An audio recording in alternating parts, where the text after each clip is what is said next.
नमस्कार विद्यार्थी मित्रांनो, एक्झाम हॉल या चॅनलमध्ये आपलं पुन्हा एकदा सर्वांचं स्वागत आहे। आणि विद्यार्थी मित्रांनो, राज्यातील चारही कृषी विद्यापीठांतर्गत असलेल्या पदव्युत्तर अभ्यासक्रमाची स्थगित केलेली जी प्रवेश प्रक्रिया आहे ती पुन्हा एकदा सुरू करण्यात आलेली आहे। या व्हिडिओमध्ये आपण प्रवेशाचे वेळापत्रक पाहणार आहोत आणि कृषी पदव्युत्तर अभ्यासक्रमाचे वर्ग कधी सुरू होणार आहेत हे सर्व काही माहिती या व्हिडिओमध्ये पाहणार आहोत। व्हिडिओ एंड पर्यंत पहा। चॅनलवर जर नवीन असाल तर चॅनलला सबस्क्राइब करा आणि ऑल नोटिफिकेशनवर क्लिक करा। तुम्हाला व्हिडिओज मिळत राहतील। आर्टिकल वाचायचे असेल हे तर लिंक डिस्क्रिप्शनमध्ये आहे किंवा इंस्टाग्रामवर तुम्हाला मिळून जाईल। तर पहिली फेरी जी आहे याची प्रवेश प्रक्रियेची ती येत्या गुरुवारपासून सुरू होणार आहे। गुरुवार कधी तर 10 डिसेंबर पासून ही सुरू होणार आहे आणि कृषी पदव्युत्तर अभ्यासक्रमाचे जे वर्ग आहेत ते जानेवारीमध्ये सुरू होणार आहेत। आता या अंतर्गत प्रवेशाची जी पहिली फेरी आहे ती 10 डिसेंबर पासून सुरू होणार आहे। अभ्यासक्रमाच्या प्रवेशासाठी 4 फेऱ्या असणार आहेत। लक्षात घ्या, 4 फेऱ्या आहेत। प्रवेश प्रक्रियेनंतर नव्या वर्षापासून म्हणजेच 1 जानेवारीपासून वर्ग सुरू होणार आहेत, अशी माहिती जी आहे ती महाराष्ट्र कृषी शिक्षण व संशोधन परिषदेने दिली आहे। लक्षात घ्या, 10 डिसेंबर पासून सुरू होणार आहे प्रवेश प्रक्रिया। ज्या प्रवेशाची ज्या फेऱ्या असतील त्या 4 फेऱ्या असतील आणि प्रवेश प्रक्रियेनंतर नव्या वर्षापासून म्हणजेच 1 जानेवारी पासून जे आहे ते वर्ग सुरू होणार आहेत। याच्यामध्ये जर पाहिलं गेलं तर राज्यात 4 कृषी विद्यापीठांमध्ये 10 विद्याशाखांमध्ये पदव्युत्तर अभ्यासक्रम शिकवण्यात येतो। या अभ्यासक्रमाची 38 महाविद्यालये कार्यरत आहेत। कृषी पदव्युत्तर अभ्यासक्रम 2 वर्षे कालावधीचा असून या महाविद्यालयांमध्ये प्रथम वर्षात प्रवेश क्षमता 1335 आहे।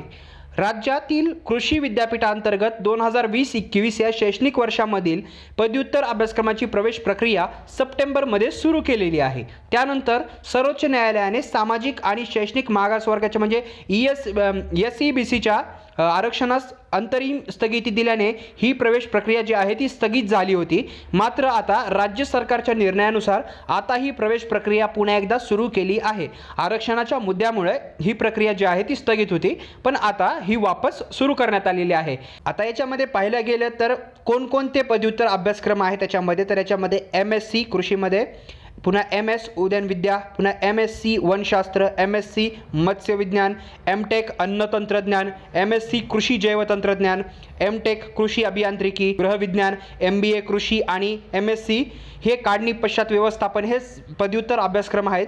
आता याच्यामध्ये प्रवेश वेळापत्रक तुमच्या समोर आहे, ह्याचा स्क्रीनशॉट सुद्धा घेऊ शकता किंवा लिंक डिस्क्रिप्शनमध्ये आहे तिथे जाऊन वाचू शकता। पहिली फेरी आहे ती प्रसिद्धी जी असेल ती 10 डिसेंबरला होईल। रिपोर्टिंगचा कालावधी 11 ते 14 डिसेंबर। दुसऱ्या प्रवेश फेरीची यादी होणार 16 डिसेंबर। रिपोर्टिंगचा कालावधी 17 ते 19 डिसेंबर। तिसऱ्या फेरीची यादी प्रसिद्धी होणार 21 डिसेंबर।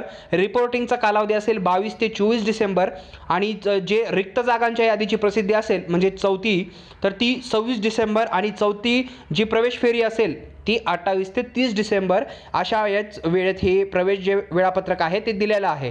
पूर्ण 10 डिसेंबर ते 30 डिसेंबरपर्यंत हे पूर्ण काही चालणार आहे। पुन्हा हे तुम्ही वाचू शकता किंवा व्हिडिओ पुन्हा एकदा पाहू शकता, लिंक डिस्क्रिप्शनमध्ये आहे तिथे जाऊन तुम्ही पूर्ण वाचू शकता।